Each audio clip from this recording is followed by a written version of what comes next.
World War One, the notorious bloody war that ended with 10 million soldiers killed. What do you think of when you hear World War One?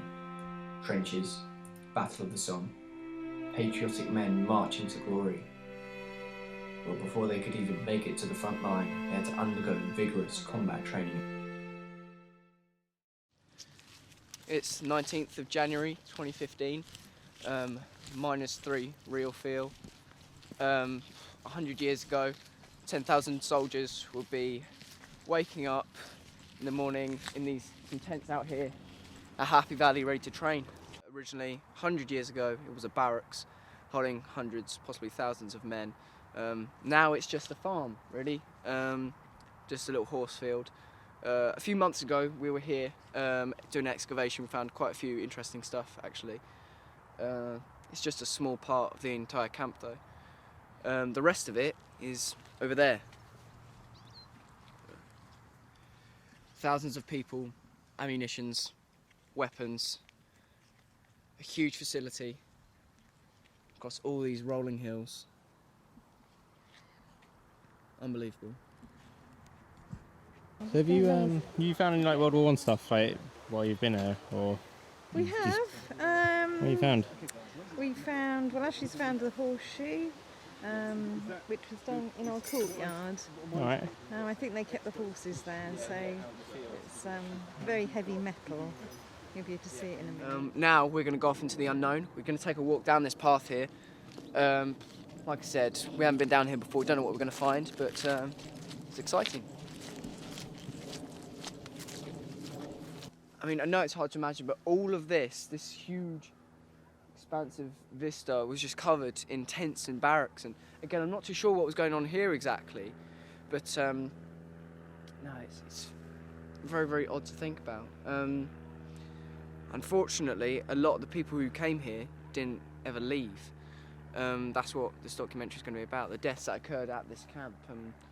I mean, most people think about the deaths happening on the battlefield, you know, Battle of the Somme, stuff like that, but there are lots of tragic stories actually about people who never even made it out of the training camp. How did you know Joseph? Joe and I were both in the 10th Brigade of the Canadian Expedition. We were both stationed at Shoreham Army Camp together. And what can you remember about the day he died? It started just as a normal day in the camp. It was a fairly dry, sunny, typical day in May. In the morning, Joe said he felt a bit ill, and if he wasn't going to get better, he was going to see the medical officer. I just assumed it was a cold or something, really. At about 1:45, I was training on the firing point in the rifle range, and he was positioned in the phone box just opposite myself.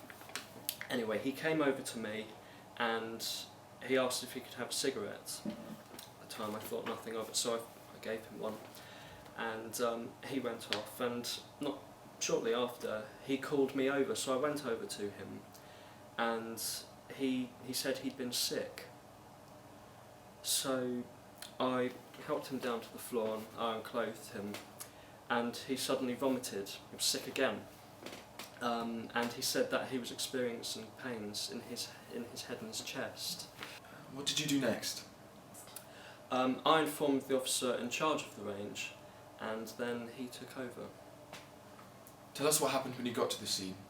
So I got to the scene, and I saw Joe was lying down on the floor, and I'd noticed he was unconscious. He'd been vomiting as well, so I requested that a medical officer came to see him. So he examined the deceased, and he requested that he were to be sent to a hospital immediately.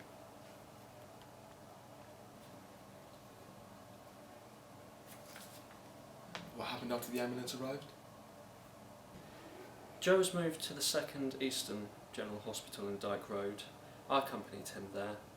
We were waiting about 20 minutes or so, and before he was taken to the St Mark's School Branch, Kemp Town, but the deceased died just before we arrived.